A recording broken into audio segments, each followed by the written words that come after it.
الرحيم وما خلقت الجن والإنس إلا ليعبدون সূরা জারিয়াত আয়াত নম্বর 56 আল্লাহ রাব্বুল আলামিন বলেন ও দুনিয়ার মানুষেরা তোমরা জেনে রাখো আমার কায়নাতের মধ্যে আমার সৃষ্টি জগতে অনেক সৃষ্টি আমি আল্লাহ দুনিয়াতে তোমাদের সামনে রেখেছি অনেক সৃষ্টি তোমাদের দৃষ্টির অগোচরে রেখেছি একটা গজলের মধ্যে আছে যে আমরা 18,000 মাখলুক করা তোমারই গান গাই এই যে গজলটা বলা হয়েছে 18,000 আসলে এখানে মুফাসসিরিনে কিরাম বলেন 18,000 নয় অগণিত সৃষ্টি আপনার আমার নজরে রেখেছেন অনেক সৃষ্টিকে আপনার আমার চোখের আড়ালে রেখেছেন দুটো সৃষ্টি আপনার আমার অবসরে রেখেছেন তার মধ্যে একটা সৃষ্টি হলো নূরের তৈরি ফেরেশতা নূরের তৈরি ফেরেশতাদেরকে আল্লাহ সৃষ্টি করেছেন এটা আল্লাহর সৃষ্টি অথচ এক জামানায় ছিল এক জামানা নবীর উম্মতেরা বিশ্বাস করত ফেরেশতাদেরকে আল্লাহর কন্যা মনে করেছে কিন্তু এটা সম্পূর্ণ ভ্রান্ত ধারণা আমার আল্লাহর কোনো বংশধর নাই সূরা ইখলাসের মাধ্যমে আল্লাহ রাব্বুল আলামিনের পরিচয় সংক্ষিপ্ত আকারে তুলে ধরেছেন আল্লাহ রাব্বুল আলামিন বলেন ও আমার হাবিব আপনি আপনার উম্মতদেরকে জানিয়ে দিন কুল হুয়াল্লাহু আহাদ হে নবী আপনি ঘোষণা করেন আল্লাহ এক লা সানিয়াহু লা সানিয়া লাহু তার কোনো দ্বিতীয় নাই অর্থাৎ আহাদ অর্থ এক এবং তার কোনো দ্বিতীয় নাই অর্থাৎ সৃষ্টিকর্তার সঙ্গে কোনো পার্টিসিপেট নাই কোনো শেয়ার নাই তিনি একাই তাই আল্লাহ দ্বিতীয় আয়াতে বলতেছেন আল্লাহুস সামাদ কুল হুয়াল্লাহু আহাদ নবী গো আপনি ঘোষণা করে দিন আমি আল্লাহ এক আমার কোনো শরীক নাই আল্লাহুস সামাদ আমি স্বনির্ভর আমি কার উপর নির্ভরশীল নই আমি আমার ইচ্ছা মতো দুনিয়া আখিরাত সব কিছু সাজিয়েছি জোরে বলেন সুবহানাল্লাহ আল্লাহ কোরআনের অন্য আয়াতে বলেন ফাআলুল লিমা ইউরিদ আমার আল্লাহ যা ইচ্ছা তাই করতে পারেন রাতকে দিন বানাইতে পারেন দিনকে রাত বানাইতে পারেন রাতকে আস্তে আস্তে দিনের ভিতরে ঢুকাই দিতে পারেন আবার দিনকে আস্তে আস্তে রাতের ভিতরে ঢুকাই দিতে পারেন এই ক্ষমতা একমাত্র রয়েছে সারা পৃথিবীতে নয় ইহকাল পরকালের এমনকি সৃষ্টি জগৎ যখন ছিল না তখনও ছিলেন যিনি আবার একদিন এই দুনিয়ার সৃষ্টি থাকবে না তখন দৌড়াবেন তিনি সুবহানাল্লাহ ওয়াল আউয়াল ওয়াল আখির ওয়াজ যাহির ওয়াল বাতিন তিনি প্রথম তিনি শেষ তিনি জাহির তিনি বাতিন এক হাদিসের মধ্যে আছে হাদিসে কুদসি আল্লাহ রাব্বুল আলামিন বলেন ফারাতু আনহু যাহারা কোন সৃষ্টি জগৎ ছিল না আমি ইচ্ছা করলাম আমাকে জাহির করার জন্য আমার প্রকাশ বিকাশ বাড়ানোর জন্য কারণ আমি ছিলাম কুনতু কানজান মাখিয়ান আমি ছিলাম গুপ্তধন গুপ্তধনের ব্যাখ্যা হলো আপনার আমার বাড়ি ঘরের বা যে জমির মালিক আপনি এই জমির মধ্যে যদি কোনো লুকানো সম্পদ থাকে আপনার আমার অবসরে জানা নাই ওই জমির কোনো মূল্য নাই যখনই জানা যাবে গ্যাস রয়েছে আপনার আমার জমির মধ্যে স্বর্ণের খনি রয়েছে খনিজ পদার্থ রয়েছে সঙ্গে সঙ্গে ওটা চলে যাবে সরকারের নজরে আপনি আমি জমির মালিক হতে পারি কিন্তু ওই সম্পদের মালিক কিন্তু আপনি আমি না সরকারের আইনের দৃষ্টিতে সরকার সংসদে ওটাকে চৌহদি দিয়ে সরকারি নিয়ন্ত্রণে নিয়ে নেবে তাহলে যখন জমির মধ্যে গুপ্তধন আছে আচ্ছা আপনি আমি জানি না ওটা গুপ্তই থেকে যাবে গোপন থেকে যাবে আমার আল্লাহ বলতেছেন কুনতু কানজান মাখফিয়ান আমি আল্লাহ ছিলাম গুপ্তধন আমার কেউ ছিল না কেউ জানতো না বুঝতো না আমাকে না জানার কারণে আমাকে মানতো না আমাকে স্মরণ করতো না ফারাতু আনহু যাহারা আমি প্রকাশ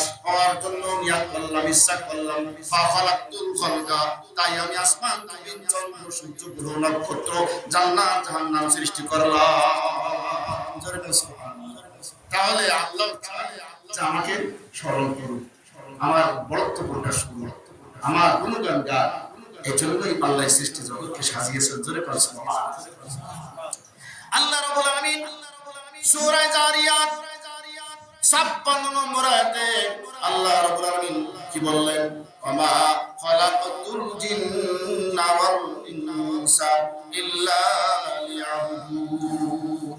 আমি জিন জাতি আর মানব জাতিকে সৃষ্টি করেছি আমার ইবাদতের জন্য। কথা খেয়াল করে শুনবেন। অনেক সৃষ্টি আল্লাহ সৃষ্টি করেছেন যেগুলো আপনার আমার নজরে নাই। তার মধ্যে দুটো হলো মেন, একটা হলো ফেরেশতা যাদেরকে দেখা যায় না। ফেরেশতা সম্পর্কে যদি আমরা চর্চা করি সেখানে রয়েছে জিসমুন নূরানিয়ুন, যাদের দেহ হলো নূরের। দেহ কি? নূরের। লা ইয়াযাক্কারু ওয়া লা ইয়াননাসু, ফেরেশতাদের মধ্যে কোনো পুরুষ নাই মহিলা নাই। ওয়ালা ইয়াকুলু ওয়ালা ইয়াশরাবু, খায় না পান করে না। ওয়া ইয়াতাশাক্কালু বিআশকালিল মুখতালিফাত, যখন তখন যে কোনো সূরা ধারণ করতে পারে। ওয়া ইয়াফআলুনা মা ইউমারুন, আল্লাহর অর্ডার অনুযায়ী আল্লাহর নির্দেশ অনুযায়ী তারা ইবাদতে রত। সুবহানাল্লাহ। তাহলে মৌলিক কিছু সংজ্ঞা, সেটা হলো ফেরেশতা হলো নূরের তৈরি, এদের মধ্যে পুরুষ নাই মহিলা নাই। যখন পুরুষ নাই মহিলা নাই, বোঝা গেল এদের কোনো বংশধর হয় না, বংশ বিস্তার হয় না। বলতে পারেন তাহলে কত ফেরেশতা আল্লাহ সৃষ্টি করেছে? একটা কিতাবের মধ্যে আছে আল্লাহ রাব্বুল আলামিন যখন আপনার আমার নবীকে মেরাজে ডাক দিলেন, সাক্ষাৎ করার জন্য ডাক দিলেন, আল্লাহ নবী সাত আসমান ভেদ করে যখন বাইতুল মামুরে পৌঁছে যান। বাইতুল মামুর এমন একটা জায়গা যেখানে ফেরেশতারা ইবাদত বندگی করেন। আমার নবী সেখানে ঢুকলেন, দেখলেন যে অগণিত ফেরেশতারা ইবাদত করে চলে যাচ্ছে। আল্লাহ নবী ভাই জিবরাইল ফেরেশতার কাছে জিজ্ঞাসা করলেন, ভাই জিবরাইল, কত ফেরেশতা আমার আল্লাহ সৃষ্টি করেছে তুমি কি বলতে পারো?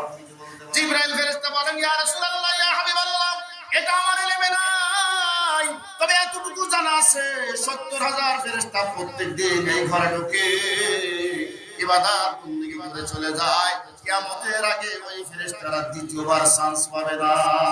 জোরে বল সুবহানাল্লাহ। হিসাব মিলাইছেন? কত হাজার, কত কোটি, কত বিলিয়ন, কত ট্রিলিয়ন ফেরেশতা সৃষ্টি করেছেন, একমাত্র আল্লাহ ছাড়া কেউ। এমন একটা পর্যায়ে রয়েছে আপনাকে আমাকে মনিটরিং করার জন্য দুইজন ফেরেশতা আল্লাহ নিযুক্ত করে দিয়েছেন। কিরামান কাতিবিনা ইয়ালামুনা মা তাফআলুন।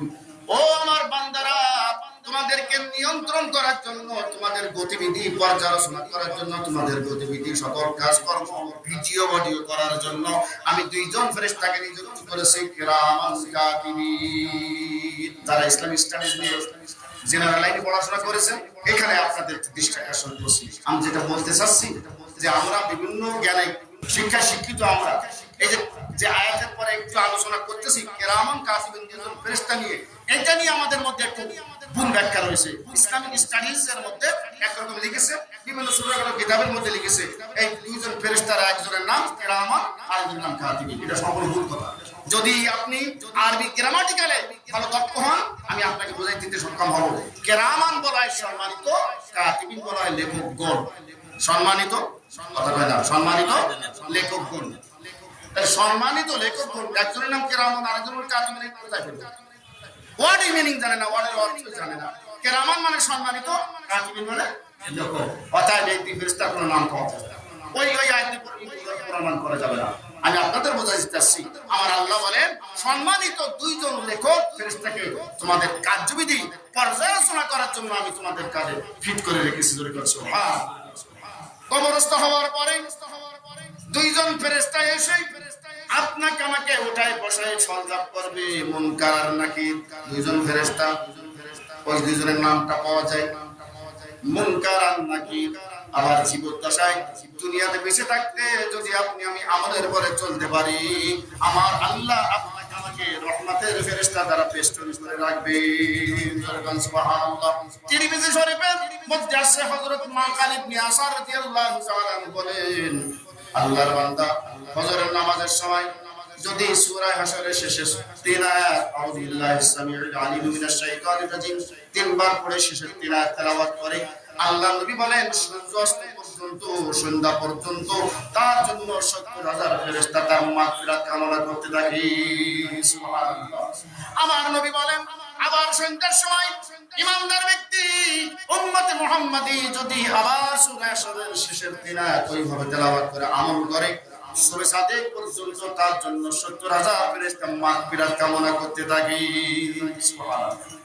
আল্লাহ নবী বলেন, কোরআন দ্বারাই আমার আল্লাহ বলেন, যখন একজন ইমানদার ব্যক্তির মৃত্যু শয্যায় এসে যাবে, মৃত্যু শয্যায় শায়িত হবে, তখন নেককার বান্দাদেরকে আল্লাহর রহমতের ফেরেশতারা ওয়েলকাম জানাইতে থাকে, বলে নাহনু আউলিয়া ফিল হায়াতিদ দুনিয়া ওয়া ফিল আখিরাহ। ও আল্লাহর বান্দা, তুমি টেনশন করো না, পরেশান করো না। নাহনু আউলিয়াউকুম, আমরা তোমার এই দুনিয়ার জিন্দেগিতে বন্ধু ছিলাম, ওয়াফিল আখিরাহ, আখিরাতেও বন্ধু থাকবো। আমরা স্বার্থপর বন্ধু নই। দুনিয়াতে যেমন তোমার চারপাশে আমরা ছিলাম, আবার তুমি যে পথ পাড়ি দিয়ে সামনে অগ্রসর হচ্ছ পরকালীন জিন্দেগিতে, সেখানেও আমাদেরকে তোমরা সহযোগিতা পাবে। সুবহানাল্লাহ ওয়া বিহামদিহি। এই যে কত ফেরেশতা, আল্লাহ ছাড়া কেউ জানে। যে কথা বলতেছিলাম, এই ফেরেশতাদেরকে আল্লাহ সৃষ্টি করেছেন এমন ভাবে যাদের মধ্যে পুরুষ নাই, মহিলা নাই, এরা খায়ও না, পান করে না, এদের কোনো বংশ বিস্তার হয় না। তাহলে নূরের তৈরি ফেরেশতারা যে কত, এটার কোনো আদর বা সংখ্যা কারো এলেমে নাই। তবে কিছু কিছু বিশেষ বিশেষ মার্কা মারা ফেরেশতা, দায়িত্বশীল ফেরেশতাদের আলোচনা কিতাবের মধ্যে আছে।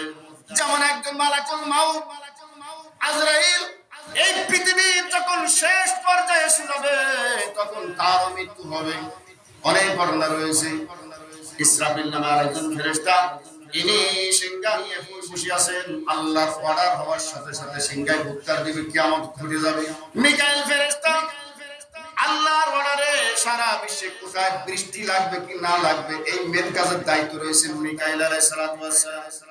আর একজন মুমিন প্রধান ফেরেশতার নাম হইল জিবরাইল। আদম আলাইহিস সালাতু ওয়াস সালাম থেকে শুরু করে আখির জামানার নবী মুহাম্মদুর রাসূলুল্লাহ সাল্লাল্লাহু আলাইহি ওয়াসাল্লাম পর্যন্ত ১,২৪,০০০ নবী, ৩১৩ জন রাসূলের কাছে এসেছিলেন আল্লাহর পয়গাম নিয়ে, আল্লাহর বার্তা নিয়ে। একমাত্র তিনি সেই ফেরেশতা যিনি হলেন জিবরাইল। জোরে বলুন সুবহানাল্লাহ। আমি যেটা বলতেছিলাম, এটা আল্লাহর সৃষ্টি। ফেরেশতারা আল্লাহর সৃষ্টি। আর একটা সৃষ্টি রয়েছে যেটা আপনার নজরের বাইরে, সেটা হলো জিন জাতি। কোন জাতি? জিন জাতি সম্পর্কে সংক্ষিপ্ত বলতে চাই। জিসমুন নারিয়ুন, যাদের বডিটা হলো আগুনে। ইজাক্কার ওয়া ইউনাসু, এদের মধ্যে পুরুষ আছে, মহিলা আছে। আচ্ছা, সাক্কালু বিআশকালিন মুখতালিফা, যখন তখন যে কোনো সুরত ধারণ করতে পারে। এই যে জিন জাতি, এই জিন জাতি হলো আগুনের তৈরি। এদের মধ্যে পুরুষ আছে, মহিলা আছে, খায়, পান করে। যাদের মধ্যে পুরুষ আছে, মহিলা আছে, বোঝা গেল এদের বংশ বিস্তার হয়। ফেরেশতাদের কোনো বংশ বিস্তার হয় না। ফেরেশতারা খায় না, পান করে না, যখন তখন যে কোনো সুরত ধারণ করে। এরা হলো ফেরেশতা। আর জিনদের পরিচয় কি বললাম?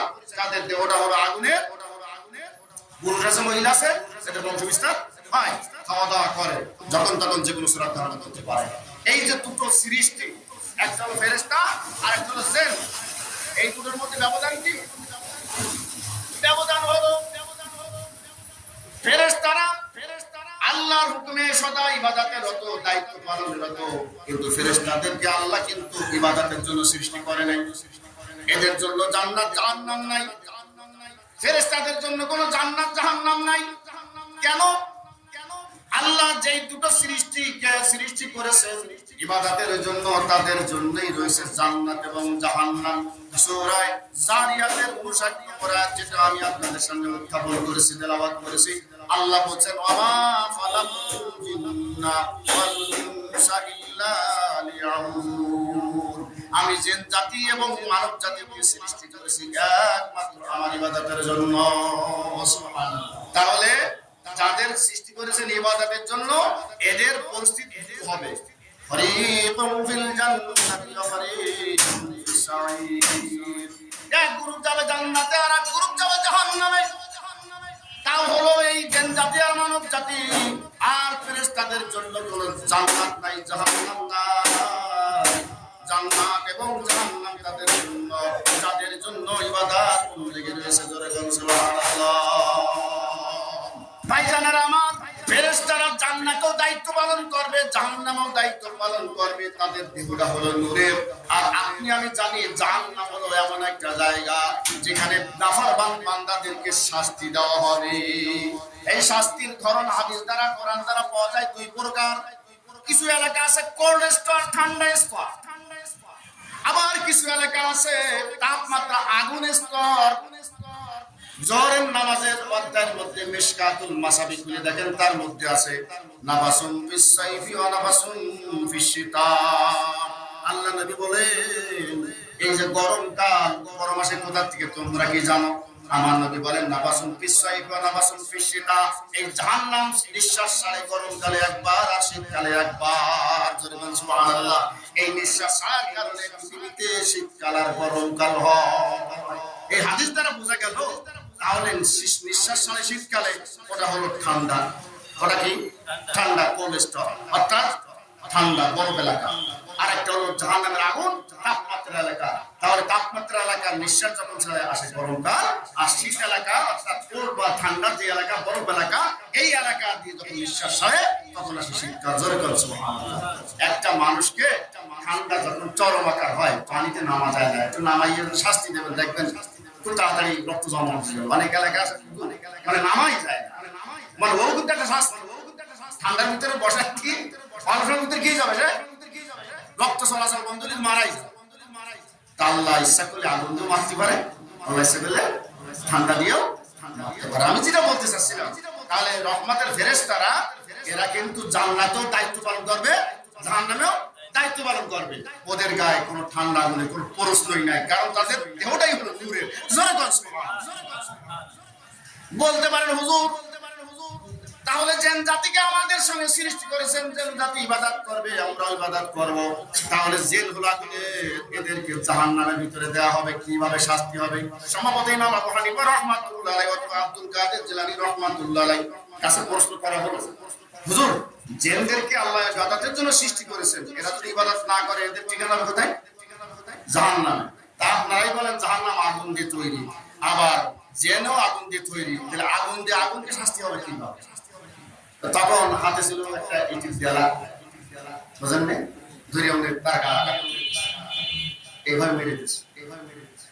দেলা মালিককে আরাম লাগে, কথা কর না কেন?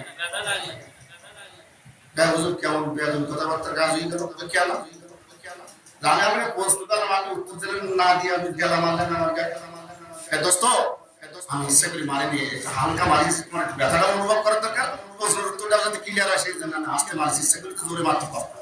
তা আপনার কিরাম কথাবার্তা, আমি মুখে প্রশ্ন করেছি উত্তর দেবেন মুখে, আপনি জেলা মারি উত্তর দিয়েছেন না? তাহলে ভাই আমরা কিসের তৈরি? তাহলে মাটির তৈরি। তাহলে মাটিতে আঘাত তৈরি, তোমার যদি কষ্ট লাগে তাহলে আগুনের সোজা করবে, শায়েস্তা করবে, আল্লাহ কি শুনে মঙ্গলবার লাগে? কথা কর না ভাই জানেন আমার। আসেন মূল আলোচনায় আসি। আল্লাহ রাব্বুল আলামিন বলতেছেন আমি জিন জাতি এবং মানব জাতিকে সৃষ্টি করেছি ইবাদতের জন্য। আর আমাদের সমাজে আমরা কিছু আলেম ওলামা, পীর মাশায়েখ, কিছু মুফতি সাহেব আছি, হুজুর আছি, আর কিছু রাজনীতিবিদ আছি। আমরা আয়াতের অনুবাদ বিভিন্ন কায়দায় ঘুরায় ফেরাইয়া নিজের সুবিধা মতো ব্যবহার করতে চাই। আমরা শুধু জানি ইবাদত মানে নামাজ পড়া, রোজা রাখা, হজ ফরজ হলে হজ করতে যাওয়া, যাকাত ফরজ হলে যাকাত দিয়ে সুনাম নেওয়া। অমুক যাকাত, অমুক হাজী সাহেব যাকাতের ছাড়ি দিচ্ছে, লাইন দিয়ে দাঁড়াইয়ে ভিডিও ছবি দিতেছে। কোরবানি ওয়াজিব বলে কোরবানি দিয়ে কোরবানির পশু কি করে ছবি তুলে ফেসবুকে দিয়ে দেয়, একটু মান ইজ্জতটা বাড়ায়, প্রশংসা করে, এই খান দেয়। কথা কন না কেন? তাহলে আমরা অনেকে মনে করি ইবাদত মানে নামাজ পড়া, রোজা রাখা, হজ করা, যাকাত দেওয়া, কুরবানি দেওয়া, এর মধ্যেই সীমাবদ্ধ। না না না, ইবাদত মানে নামাজ পড়া, ইবাদত মানে নামাজ না পড়া, ইবাদত মানে রোজা রাখা, ইবাদত মানে রোজা না রাখা, ইবাদত মানে মাথায় টুপি, মুখে দাঁড়িয়ে গায়ে লম্বা দেওয়া দেওয়া, আবার ইবাদত মানে মাথার টুপি খুলে রাখা। বলতে পারেন হুজুর তাহলে যে কটা নামাজ পড়ে না ওরা তো বেঁচে গেছে। নামাজ পড়া ইবাদত, নামাজ না পড়া ইবাদত। তাহলে যারা নামাজ পড়ে না ওরা তো ইবাদত করে এক কায়দায়, দূরেও বেঁচে গেছে। প্রশ্ন আসতে পারে না? কথা কয় না। রোজা রাখা ইবাদত, আমরা রোজা রাখি, কষ্ট করি, আর রোজা না রাখাও যদি ইবাদত হবে, যারা বেরোজগার ওরা তো বেঁচে গেছে। প্রশ্ন আসতে পারে মাথায় টুপি দেওয়া ইবাদত, আপনি বললেন হুজুর মাথায় টুপি দেওয়া ইবাদত, মাথার টুপি খুলে রাখা ইবাদত, তাহলে যারা মাথার টুপি দেয় না দেয় না ওরা তো বেঁচে গেছে। প্রশ্ন আসতে পারে। আসেন আমি আপনাদেরকে বলি ইবাদত কাকে বলে। ইবাদত মানে নামাজ পড়া ইবাদত নয়, নামাজ না পড়া ইবাদত। ইবাদত মানে রোজা রাখা নয়, রোজা না রাখা ইবাদত। ইবাদত মানে মাথায় টুপি দেওয়া নয়, টুপি খুলে রাখা ইবাদত। আল্লাহ বলেন বান্দা রমজান মাস পাইলে মাহে রমজানের রোজা রাখবে, এটা এক মাস রোজা ব্রত পালন করা হলো ফরজ রোজা। আর রমজানের পরে শাওয়াল গেছে, 6 রোজা রেখেছি। আবার সপ্তাহে সোমবার আর বৃহস্পতিবার রোজা রাখার কথা হাদিসে আসছে। আমি ওই সাইডে যাবো না। তাহলে মাসে আবার 3টি করে রোজা রাখার কথা রয়েছে, আইয়ামে বীজের রোজা। কতক্ষণ এইভাবে বিভিন্ন রোজার কথা আছে। আশুরার রোজার কথা বলা হয়েছে, একটা রোজা রেখো না, সেখানে ইহুদিদের ব্যতিক্রম করেছে 3টি রোজা রাখো, বা আশুরার 10 তারিখে রোজা রাখো, ওর আগের দিন বা পরের দিন মিলাইয়া আর একটা রোজা রাখো, একটা রাখা যাবে না। এইভাবে 12টা মাসে বিভিন্ন রোজা আসে না নাই? আমি আপনাদের বলতে চাই, আপনি যতই রোজাদার হন না কেন, মাহে রমজান ফরজ রোজা আর কিছু ওয়াজিব রোজা আছে। মান্নতের রোজা হলো ওয়াজিব, মান্নতের রোজা ওয়াজিব। জানলা আমি সাগরে যদি পাই একটা রোজা রাখি, আমার ছেলেটা যদি প্লাস পাই, আমি একটা রোজা রাখি, A+ পাওয়ার সাথে রোজা রাখা ওয়াজিব। কথা কই ওই জিনিসটা হারাই গেছে, ওই জিনিসটা পাওয়ার সাথে রোজা রাখা ওয়াজিব। ওটা ফরজ না, ওটা কি ওয়াজিব। আর সুন্নাত নফল রোজা তো আছে। তাহলে আমি আপনাদের বলতে চাই, রোজা রাখা ইবাদত। ইবাদত অর্থ হলো করলে সওয়াব আছে, না করলে কথা কই না, গুনাহ নাই নাকি? গুনাহ আছে? হ্যাঁ, ভালো করে বলেন। ইবাদত মানে নামাজ পড়া। নামাজ পড়লে সওয়াব হয় না গুনাহ হয়? কথা কই না কেন? যদি সওয়াব হবে, যদি 24 ঘন্টার মধ্যে 3টে টাইমে নামাজ পড়া নিষেধ আছে। কথা কই আছে? আছে। কোন কোন টাইম বলেন তো? সূর্য উদয়ের সময়, ঠিক দ্বীপ প্রহরের সময়, সূর্য অস্ত যাওয়ার সময় নামাজ পড়লে সওয়াব হয় না গুনাহ হয়? এই তো জায়গায় যদি আসেন, তাহলে ওই 3 সময় নামাজ না পড়া হলো ইবাদত। কথা কি বুঝেছেন? আর নামাজ পড়লে হবে গুনাহ। অন্য টাইমে নামাজ পড়লে হবে সওয়াব, আর ওই 3 টাইমে নামাজ পড়লে হবে কথা কয় না। তাহলে বোঝা গেল ইবাদত মানে নামাজ পড়া, আবার কখনো নামাজ না পড়া। ঠিক আছে? সারা বছর রোজা রাখেন, কোনো আপত্তি নাই। বছরে 5টা দিন আছে, 2 ঈদের 2 দিন, ঈদুল ফিতরের দিন, ঈদুল আজহার দিন, আর ঈদুল আজহার পরে 3 দিন, মোট 5 দিন রোজা রাখা সওয়াব হবে না গুনাহ হবে? তাহলে বোঝা গেল বছরে ওই 5 দিন রোজা রাখা গুনার কাজ। অর্থাৎ রোজা রাখা সওয়াব নয়, ওই 5 দিন রোজা না রাখা সওয়াবের কাজ। ঠিক কিনা বলেন?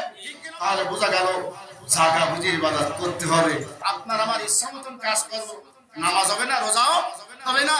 নামাজ পড়তে হবে নবীর তরিকা মতে, আল্লাহর নির্দেশনা মতে। রোজাও রাখতে হবে আল্লাহর নির্দেশনা মতে, নবীর তরিকা মতে। মাথায় টুপি দেওয়া সুন্নাত, নবীর আদর্শ, এটা ইবাদত। কথা কয় না? মাথায় টুপি দেওয়া সুন্নাত। আর পাগড়ির হাদিস যদি চর্চা করি, পাগড়ির হাদিসের দ্বারা বোঝা যায় প্রায় আমার নবীর মাথায় পাগড়ি থাকতো। আর পাগড়ির হাদিসের দ্বারা বোঝা যায় পাগড়ির তলায় টুপি লাজেম ছিল, আবশ্যক ছিল। পাগড়ি যদি কেউ পরিধান করে টুপি বাদে হয়ে যাবে ভারতের শিখদের সুন্নাত আদর্শ, অতএব সেটা গুনাহ। আর আমার নবীর সুন্নাত হলো টুপির উপরে পাগড়ি পরিধান করা। আমি পাগড়ির সাবজেক্টটা আপাতত রেখে দিলাম, টুপি নিয়ে আলোচনা করি। আপনার আমার জন্য দাইমি হাদিসের দ্বারা বোঝা যায় আমার নবী প্রায় টুপি মাথায় রাখতেন। শুধুমাত্র 2 সময় টুপি খুলতেন, একটা হলো গোসলের সময়, আর একটা হলো ঘুম পড়ার সময়। মাথায় টুপি দেওয়া যদি সুন্নাত হবে, গোসল করার সময় টুপি শুদ্ধ গোসল করতে হবে।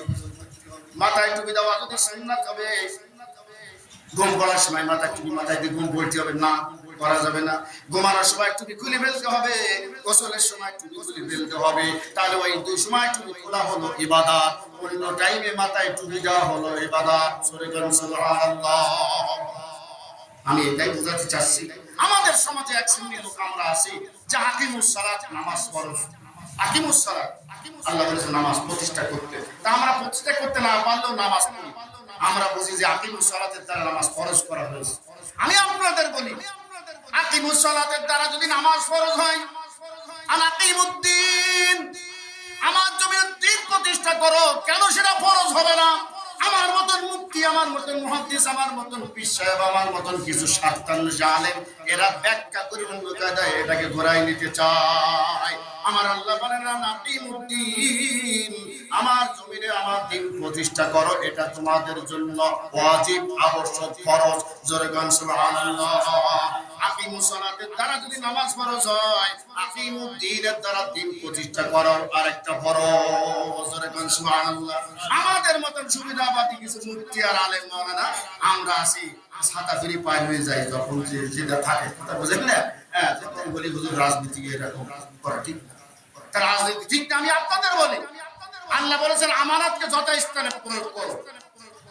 আমি মনে করি আপনার আমার সমর্থন একটা আমানত। খতিব নেবে, আমার আপন ভাই, আমার স্বাস্থ্য ভাই, আমার ছেলেকে আমি ইমামতি করার যোগ্য দেবো।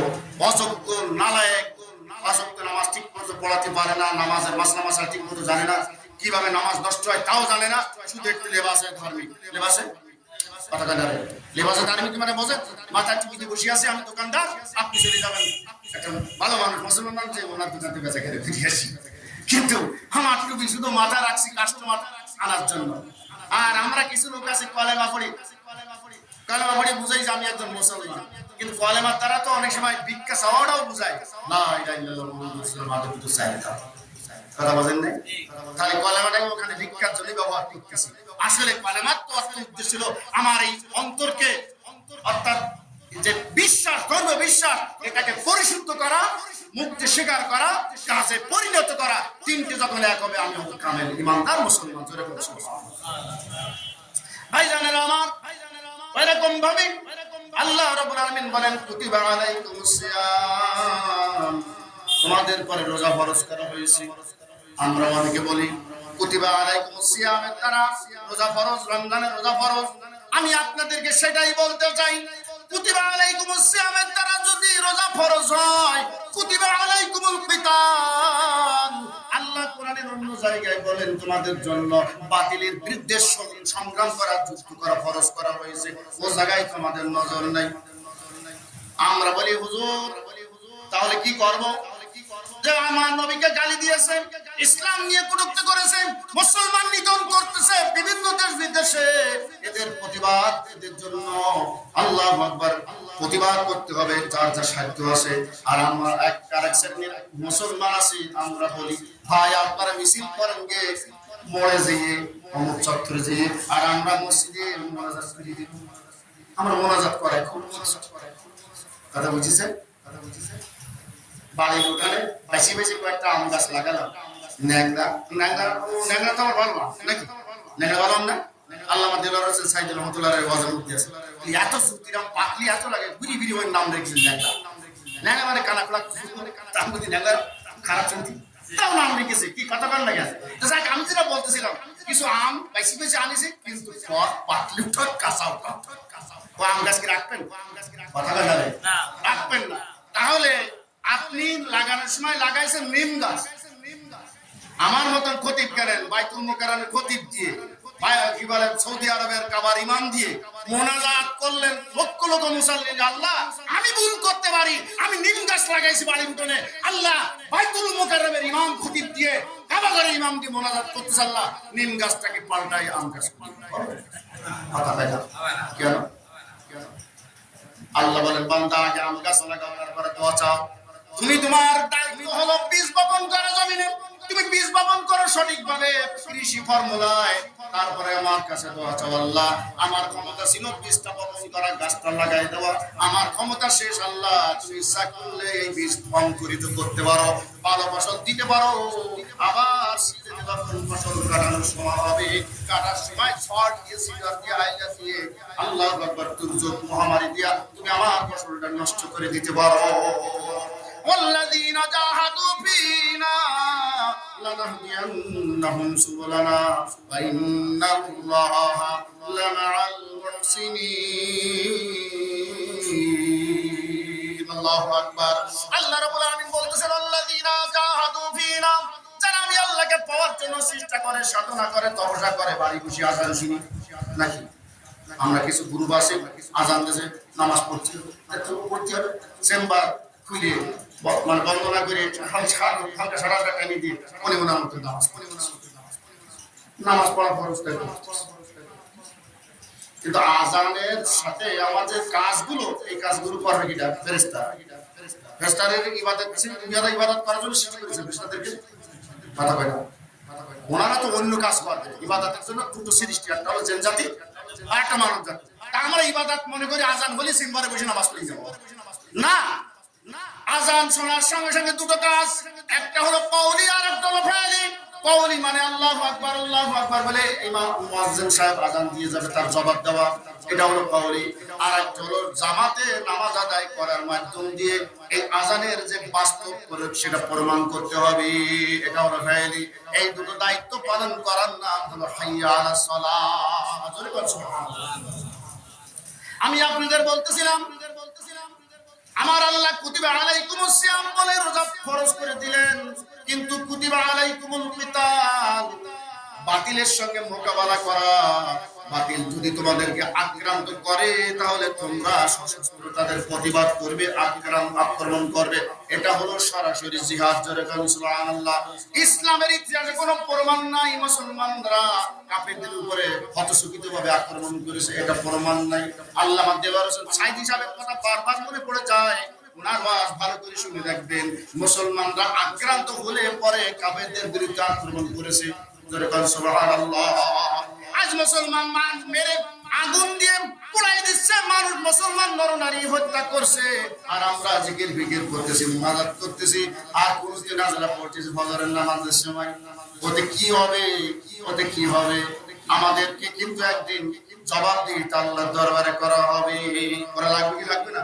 কি হবে? বেঁচে থেকে অযথা বিদ্যা শিখে যদি না করতে পারি শোষণবিহীন সমাজে থাকে, কি হবে? বেঁচে থেকে কি হবে? বেঁচে থেকে অযথা বিদ্যা শিখে যদি না করতে পারি শোষণবিহীন সমাজে থাকে।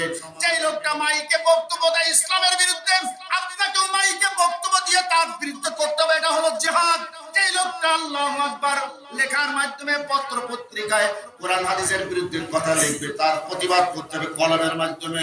আর যখন অস্ত্র নিয়ে মুসলমানদের উপরে ঝাঁপায় পড়বে কাফেররা, তখন এই হলো মুসলমান। ঠিক কিনা বলেন? আমার আল্লাহর কাছে কিন্তু জবাবদিহিতা করা লাগবে। আল্লাহ রাব্বুল আলামিনের হাবিব হুজুর পাক সাল্লাল্লাহু আলাইহি ওয়াসাল্লাম বলতেছেন, ও মুসলমানেরা, তোমাদের মুখে আমি তিনটি স্তরে ভাগ করলাম, দেখো তোমার ঈমানটা কোন স্তরে। এক নম্বরে আমার নবী বলেন, মান রাআ মিনকুম মুনকারান ফালইউগাইয়িরহু বিয়াদিহি, যদি তোমার সামনে কোনো ইসলাম বিরোধী কাজ হয়, ক্ষমতা থাকলে হাত দ্বারা, শক্তি দ্বারা সেটাকে পরিবর্তন করো। জোরে বলুন সুবহানাল্লাহ। তোমার এক নম্বর ঈমানদার তুমি, তোমাকে দাবি করো তুমি মুক্তি নিষেধ করার যোগ্য, তুমি হাত দিয়ে সেটাকে প্রতিহত করার, বাধা দেওয়ার তোমার যোগ্যতা তোমার নাই। তুমি বুঝলে তোমার ঈমানের অবস্থা নরমাল। তাহলে দুই নম্বরটা দেখো, চেষ্টা করে ফাইলাম ইয়াস্তাতি ফাবিলিসানিহি, যদি তোমার সক্ষমতা থাকে মুখ দিয়ে নিষেধ করো। তুমি মুখ দিয়েও নিষেধ করতে পারো না, মুনাজাত শুধু আল্লাহর কাছে করো, কিন্তু বাতিলের সামনে যেয়ে তুমি প্রতিবাদ করার যোগ্যতা তোমার নাই। আমার নবী বলেন, তোমার ঈমানের 12টা বাজতেই চলেছে।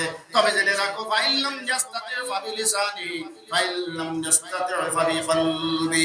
আমার নবী বলেন, যদি তোমার উপরে দুই স্তরের ঈমান যোগ্যতা না থাকে, তাহলে তুমি মনে মনে সেটাকে 12টা তো আমাদের বুঝি মনে মনে ঘৃণা করি, কি হবে কি হবে ওদের কিছু। এর অর্থ হলো মনে মনে পরিকল্পনা করা। মাঝে একটা উদাহরণ দিয়েছিলাম, গ্যারেজ ড্রাইভার এসে গ্যারেজের মিস্ত্রির কাছে বলছে সেল পড়ছে। এখন ও লোকটা ফ্রিতে গ্যারে হাত না দিয়ে পোকা দিল এক জায়গায় হাত দিয়ে, ওই যে ভ্যানের 3টে ফ্রেম আছে টিসি তলায় জয়েন্ট যেখানে, ওখানে অ্যাঙ্গেল করে মার বলে চালায় প্যাকেটে সেল বলা বন্ধ। ড্রাইভার বাদে কি করলি? সেল পড়ছিস গ্যারেজ কি বলে ফ্রিজ পড়তে, ওখানে ঘা দিচ্ছাও কেন? তুই গাড়ি চালায় আস, দেখেছে সেল বলা বন্ধ। সেল বলা এর নাম টেকনিক, এর নাম কৌশল। আল্লাহ নবী বলেন, ফাইলাম ইয়াস্তাতি ফাবিকলবিহি, তুমি মনে মনে পরিকল্পনা করো কোন জায়গায় নাক টাইট দিলে এই লোকটা বাতিল কাছ থেকে ফিরে আসবে, নিয়ন্ত্রণ করা যাবে। এর নাম হইল 3 নম্বর ঈমানদার, ফালকিলাস ঈমানদার। ওয়ালালিকা দাফুল ঈমান। আমার নবী বলছেন, এটাই হলো তোমার দুর্বল ঈমানের পরিচয়। আর আমরা মুনাজাত করি শুধু বেশি বেশি। আল্লাহ আমাদেরকে হেদায়েত দান, আমাদেরকে হেদায়েত দান। আল্লাহ রাব্বুল আলামিনের কাছে দুই প্রকার, আস-সা'য়ু মিন্নি ওয়াল ইতমামু মিনাল্লাহ। বান্দার থেকে চেষ্টা থাকতে হবে। 2 নম্বরে আল্লাহ সেটা তৌফিক দান করবেন। চেষ্টা মানে শুধু মুনাজাত নয়, বাতিলের বিরুদ্ধে যুদ্ধ করার বিভিন্ন কৌশল আছে। আমার শক্তি হলো অর্থ, আমার শক্তি হলো জনবল। এই দুই বলেই কিন্তু মানুষ মারামারি, রক্তপাত, খুনখারাপি একসঙ্গে আদি করে। একটা হলো অর্থবল, আর একটা হলো জনবল। আমার আয়ের উচ্চ জায়গায় যদি আঘাত করতে পারেন আমি কাবু হয়ে যাই। আমার জনবল যদি আমার থেকে যুদ্ধ করতে পারেন তাহলে আমার পপুলারিটি, জনপ্রিয়তা নষ্ট হবে, আমার ক্ষমতা শেষ। কথা কন না কেন? বাতিলের বিরুদ্ধে যুদ্ধ যদি আপনি আমি না করি, শুধু আপনি নামাজ পড়ি, আল্লাহর বলে আল্লাহ আমার দোয়া কবুল করে নাও, আল্লাহ বলে তুই যাইয়ে ইসরায়েলের কিনা ব্যবসা জিনিস বেশি কিনে কিনে ওদেরকে ব্যবসা বানা দিছে, সেই টাকা লাভ কি অস্ত্র বানায় মুসলমান শেষ করছিস। তোর রব্বানা আতিনা ফিদ দুনিয়া তার মুখে বেরিয়ে তোর মুসলমান ভাইকে হত্যা করতেছে, যে অস্ত্র দিয়ে সেই টাকা কিনতেছে তার অর্থবল, সেই ব্যবসায়িক পণ্য তুই কিনে নিয়ে ইসরায়েলের সমর্থন করতেছে। আবার আল্লাহ তুমি ফিলিস্তিনিদেরকে বাঁচাও। আমার শত্রু, আমার স্ত্রী, পুত্র, পরিজনের শত্রুদেরকে সাপ পানি করাচ্ছি। আসেন দোস্ত, বসেন, খান, চা খান। বাংলার কথা তো পাগল যে ওর বর সেদিন মানে পথে বেইজ্জতি করলো, ওর মেয়ে স্কুলে যেতে পারে না, বেইজ্জতি করলো। ওই যে মস্তান, ওই মস্তানকে এখন হুজুর চা খাইতে দিচ্ছে। আসলে তো হুজুর তো না, হুজুরটার বাজে লোক। ওই লোকটার মেয়ে স্কুলে যেতে পারে না, এই যে নেতা যাকে চা খাওয়াচ্ছে এর পোলাপানের কারণে তার স্ত্রী পর্দায় বিস্তৃত হয়ে সুন্দরভাবে বাবার বাড়ি যাবে, যেতে পারে না। আর এই লোকটার বিরুদ্ধে মামলা করেছে 14 ঘন্টা, তারপরও চা খাওয়াচ্ছে।